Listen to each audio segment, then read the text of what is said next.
Guys ఈరోజు మనం మాట్లాడుకోబోయే cinema 'Devara' starring by junior NTR, Janhvi Kapoor and Saif Ali Khan. Return and director by Koratala Siva. Guys ఇది కేవలం నా అభిప్రాయం మాత్రమే. రివ్యూ మాత్రం కాదు. ఇంక కథలోకి వెళ్తే ఎర్ర సముద్రంగా చెప్పుకునే నాలుగూర్లు, ఆ నాలుగూర్లు సముద్రం మీదకెళ్ళి ఎందుకు దొంగతనం చేయాల్సొస్తుంది? దేవర ఎందుకు వాళ్ళని ఆపాలనుకొనుంటాడు? అలా ఆపడానికి గల కారణాలేంటి? అసలు భైరవ క్యారెక్టర్‌కి, దేవరకి ఉన్న శత్రుత్వం ఏమిటి?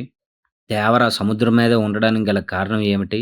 వర దేవరాని కలిసాడా లేదా? అనేది మనం సిల్వర్ స్క్రీన్‌పై చూడాల్సిందే. నాకు నచ్చిన అంశాలు.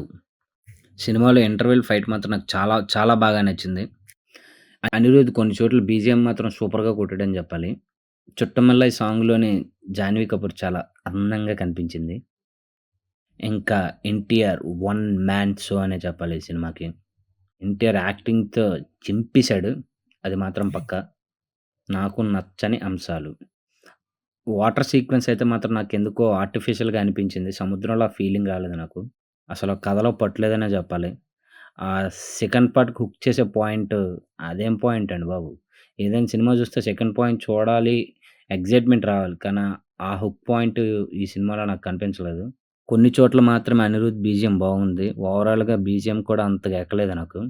అసలు ఈ 'జాన్వీ కపూర్‌ని' ఈ సినిమాకి ఎందుకు తీసుకున్నారో అసలు 'జాన్వీ కపూర్' క్యారెక్టర్‌కి, సినిమాకి సంబంధం ఏమిటో నాకు అర్థం కాలేదు. మేబీ 'చుట్టమల్లై' సాంగ్ కోసం మాత్రమే తీసుకున్నట్టు అనిపించింది నాకైతే.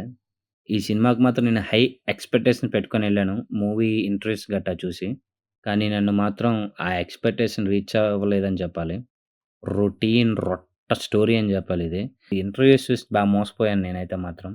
ఫైనల్‌గా సినిమా చూడొచ్చా లేదా అంటే మాత్రం ఒక్కసారి 'ఎన్టీఆర్' కోసం మాత్రం చూడాలి. 'ఎన్టీఆర్' యాక్టింగ్ మాత్రం చింపేశాడు. 'జాన్వీ కపూర్' 'చుట్టమల్లె' సాంగ్ కోసం కూడా చూడొచ్చు సినిమా.